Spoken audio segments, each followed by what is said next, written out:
Selamat pagi, bertemu kembali di rumah belajar kelas 4.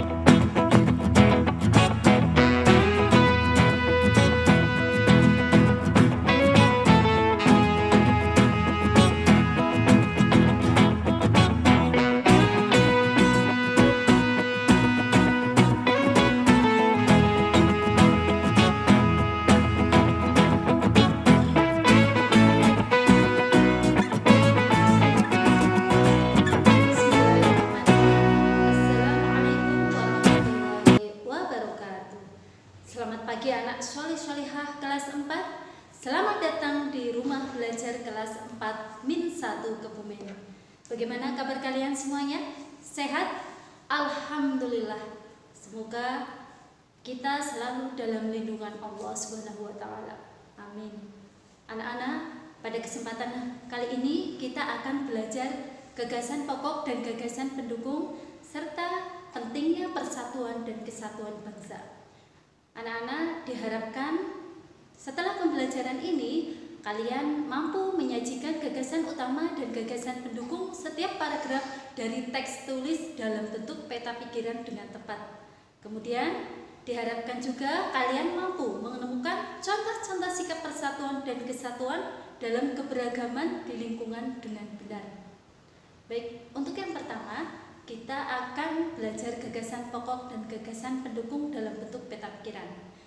Mari anak-anak, kalian perhatikan baik-baik. Gagasan pokok dan gagasan pendukung itu dapat disajikan menjadi peta pikiran. Apakah peta pikiran itu? Peta pikiran merupakan cara menuangkan informasi yang diperoleh ke dalam bentuk diagram. Nah, peta pikiran itu akan memudahkan kita untuk mengingat isi dan informasi penting suatu teks. Nah, anak-anak silahkan perhatikan teks berikut ini, ya. Reog Ponorogo. Reog Ponorogo merupakan kebudayaan yang berasal dari Jawa Timur. Pertunjukan reog ditampilkan dalam bentuk topeng berbentuk kepala singa yang dikenal sebagai Singa Barong. Reog Ponorogo menceritakan tentang Raja Ponorogo yang berniat melamar Putri Kediri. Nah, coba anak-anak kalian cari gagasan pokok dan gagasan pendukungnya. Bagaimana cara mencari gagasan pokok?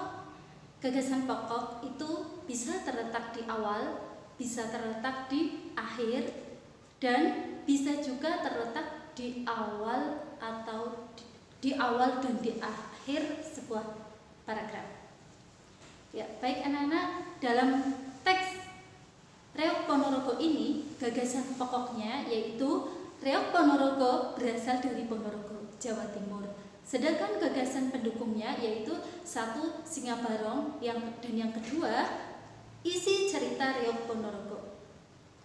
Nah, baik anak-anak, Reog Ponorogo berasal dari Jawa Timur. Telah kita ketahui bahwa kebudayaan di Indonesia itu sangatlah beragam. Untuk itu kita perlu adanya persatuan dan kesatuan, ya, sehingga penting sekali persatuan dan kesatuan. Nah, bangsa Indonesia memiliki keberagaman suku bangsa, bahasa, sosial, dan budaya. Oleh karena itu, bangsa Indonesia memerlukan persatuan agar menjadi bangsa yang kuat. Ya. Kemudian, bagaimana cara kita untuk menjaga persatuan dan kesatuan bangsa? Anak-anak, bisa dilakukan yang pertama dengan cara menghormati teman yang beribadah. Sebagai contoh, jika kamu beragama Islam, kemudian temanmu beragama Kristen, temanmu ingin melaksanakan ibadah, maka sikap kamu adalah memberi kesempatan dan menghormatinya. Yang kedua, tidak membeda-bedakan teman yang berbeda suku. Kemudian yang ketiga, menghormati teman yang sedang menyampaikan pendapat. Yang keempat, bisa dengan menghormati keragaman budaya lain. Yang kelima, meminta maaf jika melakukan sebuah kesalahan. Baik anak-anak, seperti yang telah kalian ketahui sebelumnya, kita hidup itu penuh dengan keberagaman. Di dalam sebuah keluarga, hampir setiap anggotanya itu berbeda. Di sekolah, kamu mempunyai teman-teman yang berbeda. Di masyarakat, kamu mempunyai tetangga yang berbeda-beda. Nah, tahukah kamu perbedaan yang ada di keluarga, di sekolah, dan di masyarakat?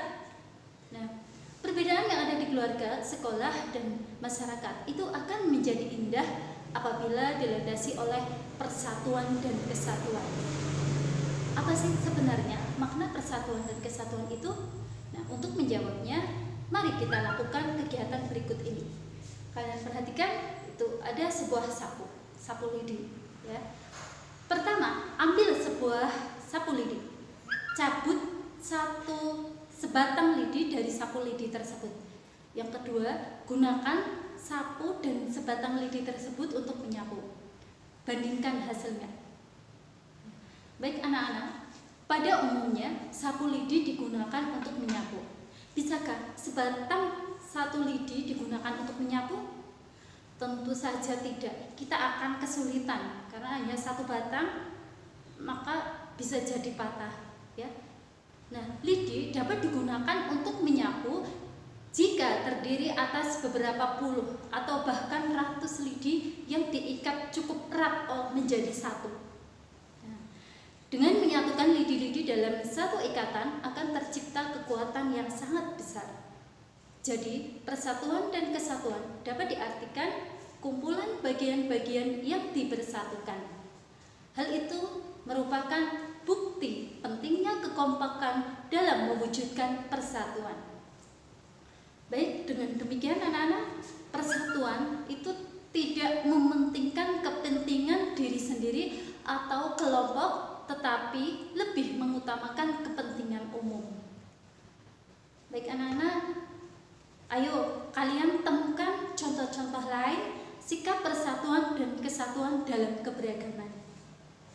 Ya, silakan kalian gambar tabel dan tuliskan contoh sikap yang menunjukkan persatuan dan kesatuan dan sikap yang tidak menunjukkan persatuan dan kesatuan di buku tulis kalian. Baik anak-anak, bagaimana? Kalian paham? Alhamdulillah, semoga kalian bisa menerimanya. Demikian pembelajaran hari ini. Terima kasih untuk perhatiannya. Bertemu kembali di materi besok. Ya, sekian. Wassalamualaikum warahmatullahi wabarakatuh.